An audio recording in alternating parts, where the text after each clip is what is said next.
அவசரம் அவசியம்.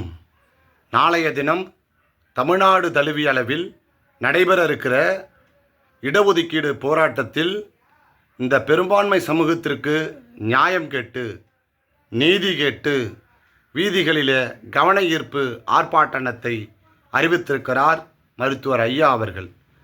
இந்த மக்களுக்கு தனி இடஒதுக்கீடு வேண்டும், இந்த பெரும்பான்மை சமூகத்திற்கு ஒரு அங்கீகாரம் வேண்டும், ஒரு பாதுகாப்பு வேண்டும், இந்த வளர்ச்சி பாதைக்கு செல்ல வேண்டும் என்று சொன்னால் இந்த மக்களுக்கு கல்வியிலும் வேலைவாய்ப்பிலும் முன்னுரிமை வழங்க வேண்டும், தனி இடஒதுக்கீடு கொடுக்க வேண்டும் என்கிற ஒரு உன்னதமான கோரிக்கையை முன்வைத்து மருத்துவர் ஐயா அவர்கள் இந்த போராட்டத்தை அறிவித்திருக்கிறார்.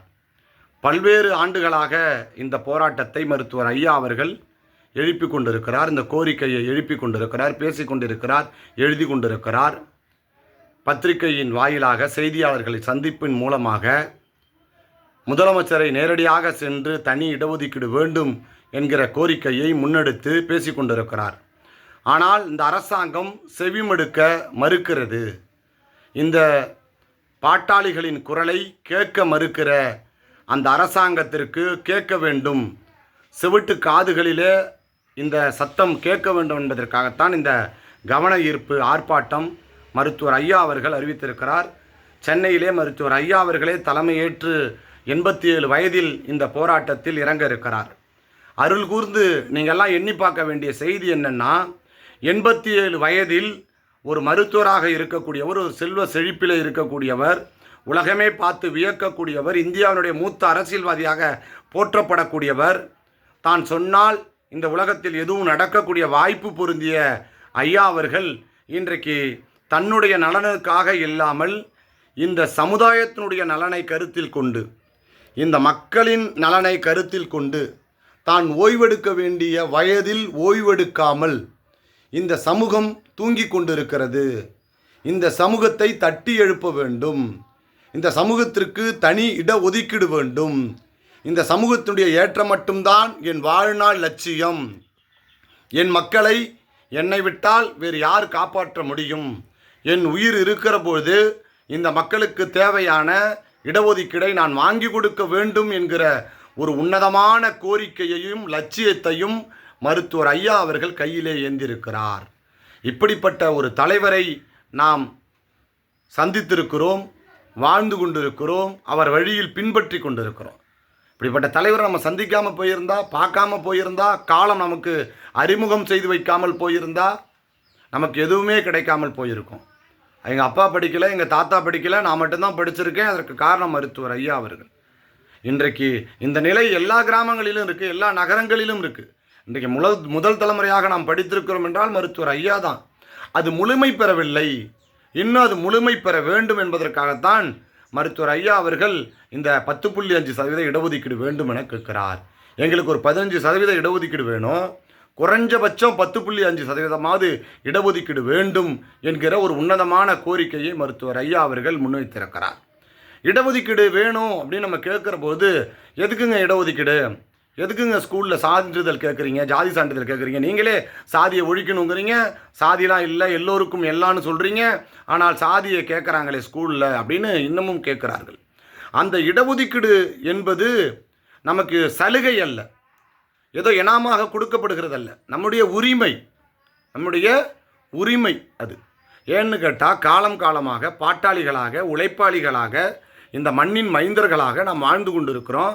நமக்கான இடஒதுக்கீடு சரியாக கிடைக்க, ஒரு 100 பேர் இருக்கிறான்னா நாம் ஒரு 20 பேர் வேலையில் இருக்கணும்.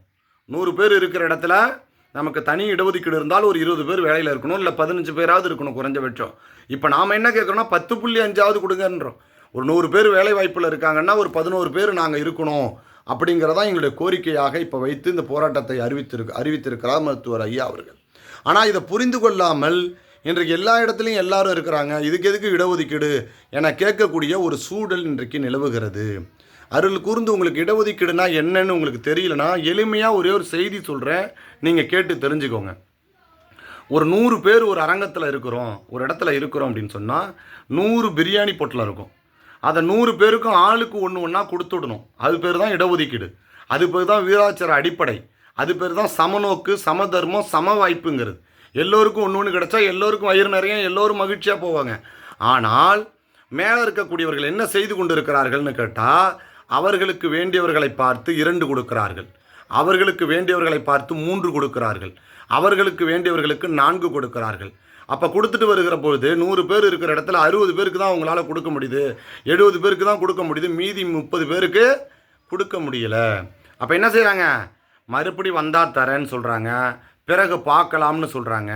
இது எவ்வளோ பெரிய அநியாயம், இது எவ்வளோ பெரிய அக்கிரும்பு, யோசிச்சு பாருங்கள். ஒன்று ஒன்றா கொடுத்துருந்தா எல்லோரும் சாப்பிடலாமே என்பதுதான் மருத்துவர் ஐயாவுடைய கோரிக்கை. சாதிவாரி கணக்கெடுப்பு அதனால தான் நடத்தணும் அப்படின்னு சொல்கிறோம். யார் எவ்வளோ இருக்காங்களோ விகிதாச்சார அடிப்படையில் 100 பேர் இருக்கிறாங்கன்னா 30 பேர் ஒரு இடத்துல இருக்காங்கன்னா 30 பேர் இருந்தால் ஆளுக்கு ஒன்று எடுத்துகிட்டு போங்க. 20 பேர் ஒரு இடத்துல இருந்தால் அந்த 20 பேருக்கு ஆளுக்கு ஒன்று எடுத்துகிட்டு போங்க. 10 பேர் தான் ஒரு இடத்துல இருக்குன்னா 10 கொடுத்துருந்தாங்க, 10 பேர் எடுத்துக்கோங்கன்னு சொல்லணும். அப்படி எடுத்துக்கொண்டால் யாரும் ஏமாற மாட்டார்கள், அனைவருக்கும் வயிறு நிறையும், அனைவருக்கும் இந்த வாய்ப்பு கிடைக்கும், அனைவர்களுக்கும் கிடைக்க வேண்டியது கிடைத்துவிடும். அவ்வளோதானங்க. இதில் என்னங்க இருக்குது? இதை புரிந்து கொள்ளாமல், இதை சட்டமாக்காமல் இன்றைக்கும் காலதாமதப்படுத்துறது மத்திய மாநில அரசுகள்னு சொன்னால், மருத்துவர் ஐயா அவர்கள் இதைத்தான் ஒரு போராட்டமாக கையில் எடுத்திருக்கிறார். மருத்துவர் ஐயா அவர்களுடைய போராட்டம் வெற்றி பெறணும், நமக்கான போராட்டம் வெற்றி பெறணும், ஏழை எளிய மக்களுக்கான போராட்டம் வெற்றி பெற வேண்டும். இப்போ அரசாங்கம் என்ன செஞ்சிட்ருக்கு? ஒரு செதிர்காயை எடுத்து உடைக்க வேண்டியது, அது என்ன பண்ணோம்? பெரிய சில்லும் சின்ன சில்லுமா ஓடிடும், மண்ணாயிடும். அதை எடுத்து பொறுக்கி கழுவி நம்ம சாப்பிட்ணும். சில பேர் நல்லா வலுவாக இருக்கிறவன் பெரிய சில்லை எடுத்துக்கிறான், சில பேர் சோதாவாக இருக்கிறவன் இந்த சின்ன சில்லை எடுக்கிறான். அதுவும் சில பேருக்கு கிடைக்காம போகுது. ஐயா அவர்கள் என்ன சொல்கிறாருன்னா, அந்த மாதிரிலாம் போகாமல் ஒரு தேங்காவை எடுத்து உடைச்சி அதை கத்தியால் கீனி ஆளுக்கு ஒரு பீஸாக கொடுத்தீங்கன்னா எல்லோருக்கும் அது வயிறு நிறையும், எல்லோருக்கும் அது தேவைப்படும், எல்லோரும் சாப்பிடுவாங்க, எல்லோரும் பயன்பெறுவார்கள். எதுக்கு மண்ணில் போட்டு வீணாக்கிற, உடைச்சி வீணாக்கிற என்கிற கேள்வியைத்தான் மருத்துவர் ஐயா அவர்கள் முன்வைக்கிறார்கள். இந்த எளிமையான கணக்கை நீங்கள் தெரிஞ்சுக்கிட்டீங்கன்னா இடஒதுக்கீடுனா என்னன்னு உங்களுக்கு புரிஞ்சிடும். இடஒதுக்கீடு என்பது நமது உரிமை, பிறப்புரிமை, நமக்கான உரிமையை நாம் அடைய வேண்டுமென்றால் மருத்துவர் ஐயா தலைமையிலே போராட வேண்டும், மருத்துவர் ஐயா தலைமையிலே வெற்றி பெற வேண்டும். இப்போ கடலூரில் மருத்துவர் ஐயா அவர்கள் அறிவித்ததன் ஆணைக்கிணங்க வடக்கு மாவட்டத்தினுடைய செயலாளர் ஜெகன் தலைமையில் மிகப்பெரிய அளவிற்கு போராட்டம். இங்கேருந்து பல ஆயிரம் பேர் திரண்டு போக இருக்கிறோம். நெய்வேலி தொகுதியை சார்ந்தவர்கள், பண்ருட்டி தொகுதியை சார்ந்தவர்கள் அண்ணன் ஜெகன் அவர்கள் தலைமையில் அணிவகுத்து வாருங்கள். பல ஆயிரம் பேர் போய் நின்று நாம் இடுகிற அந்த குரல் கேட்காத செவிட்டு காதுகளுக்கு கேட்க வேண்டும்.